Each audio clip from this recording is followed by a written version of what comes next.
Jen Hadfield with the next. Kaitlyn, for you, just what do you think the biggest areas are that you've grown as a player during your season with UConn, and how do you feel like Princeton prepared you for all that you've gone through this season and for this moment? I feel like Princeton has prepared me really well as a leader. I feel like that's where I got comfortable using my voice, and I feel like that's sort of translated over here. And then being here at UConn, it's just a matter of getting comfortable playing within our system and finding the best places for me to succeed. We're going to go to our left. Coach Trey from SB Nation, this is for you, Paige. Right now, you're on a tear.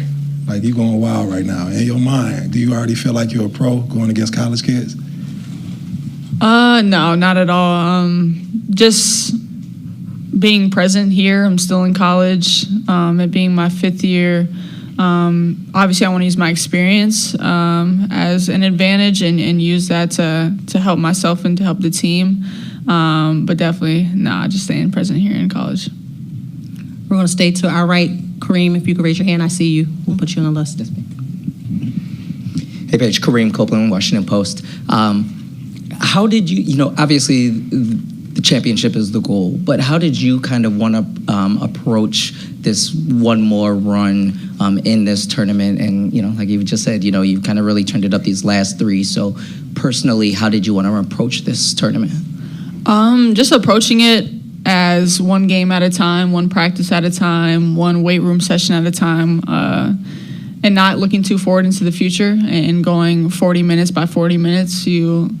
And playing it by possession. I think focusing on the possession that you're in will help you not worry about missed shots or mistakes in the past or worry about being anxious for the future. But the possession that you're in is the most important possession of the season. And if you approach every possession like that, you'll have a sense of urgency to get everything right.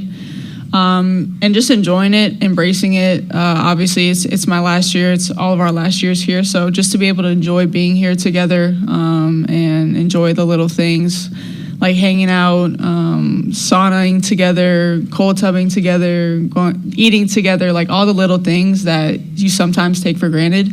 Don't take them for granted and just enjoy them as much as you can.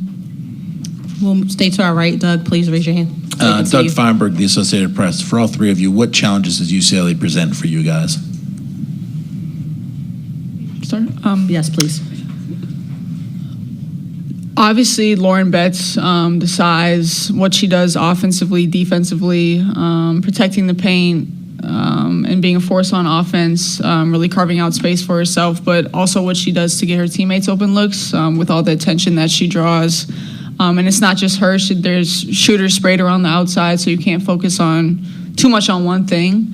So they're really versatile in what they do offensively, defensively. Got good size, good length. So they got great pieces. I agree. They have great pieces, especially Lauren Betts in the inside. And I think if we do a good job of we gotta play both and play their inside and outside. They have some great shooters too, so I think they're very versatile. Yeah, everything the 2 of them already said. We're going to the center of the room. Hi, Paige. Kurt Sandoval from ABC7. When you stepped into this program, it's a legendary women's program. Can you speak to the pressure then? And did it ever diminish? How did it become, or has it ever become just normal? Well, I think before you even get here, you kind of know the pressures that exist by committing to UConn. So by making that decision to want to come here and try to live up to that and be a part of a legendary program, it's a decision you have to make before you even step on a campus. And then once you walk inside the practice facility, you see all the history, all the names, all the banners.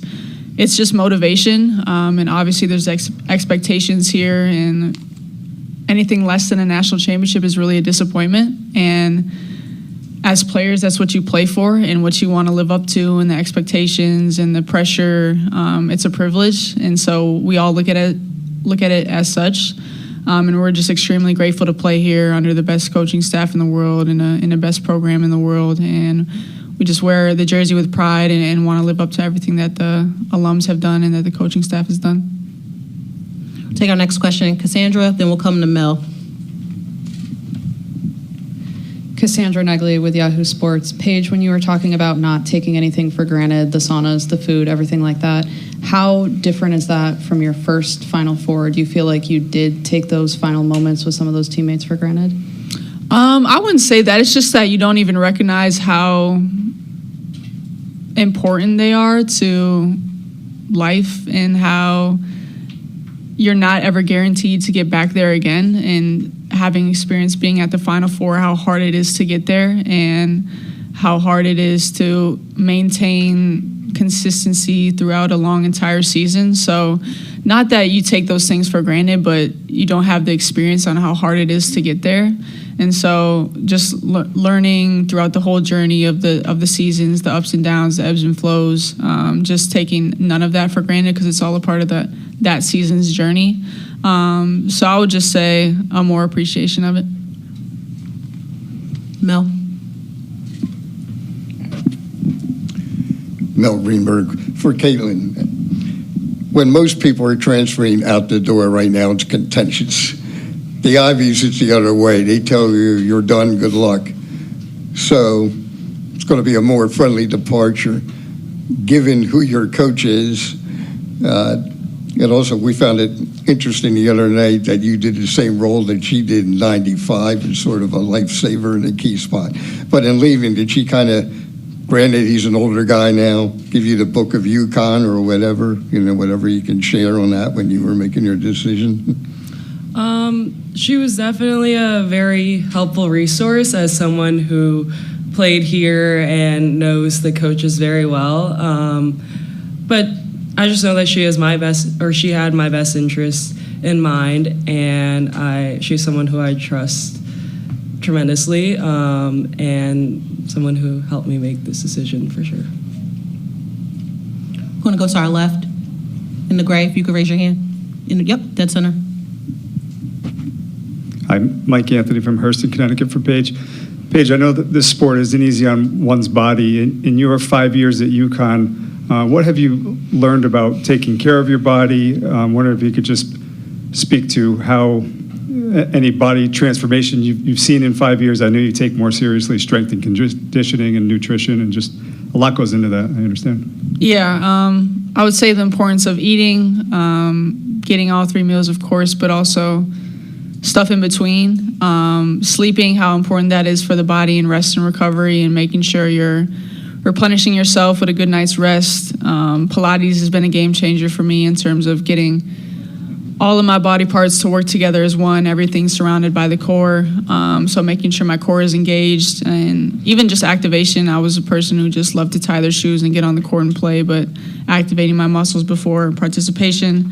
So I mean, a lot of things go into taking care of your body, and obviously strength and conditioning is the main ingredient, but there's a lot of other things that are important. I'm going to stay middle to the back. If you could raise your hand in the green so the student athletes can see you. Dom Amori, Hartford Current. Paige, I know Gino alluded to this the other day. Obviously, Lauren Betts has talked about it. The scrutiny and the pressure that comes with what you do and where you do it. How did you learn to kind of deal with that? I imagine there were times when it was even more than you thought it was going to be. How did you learn to handle all of that goes around being a basketball player at UConn? Yeah, I mean, it's still a learning process. Learning to care less about the opinions of others, and trying to please everyone. For every 500 people that love you, there's going to be 5 that hate you. So it's just focusing on the people that are important. And obviously there's a saying like, you don't take criticism from people you wouldn't take advice from. So just making sure you're listening to the right voices. Deleting social media is a great word of advice as well. So just not paying attention to it, not letting anything outside of this locker room, the program that we have, infiltrate what we have. So we're going to stay to our left in the blue. If you could raise your hand so we can get the microphone to you.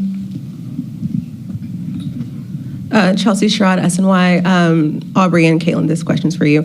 Paige has talked about a sense of urgency that she's playing with right now, and I think we've been seeing that over the past few games.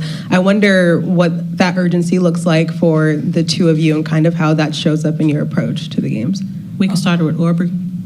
I think her sense of urgency rubs off on everyone, just how hardworking she is, and you can tell she's really determined, and the traits that she brings to the game, it rubs off on everyone. Her leadership is something that we all look up to her for, and she's done a great job of just being that leader this year, and it's overall been great.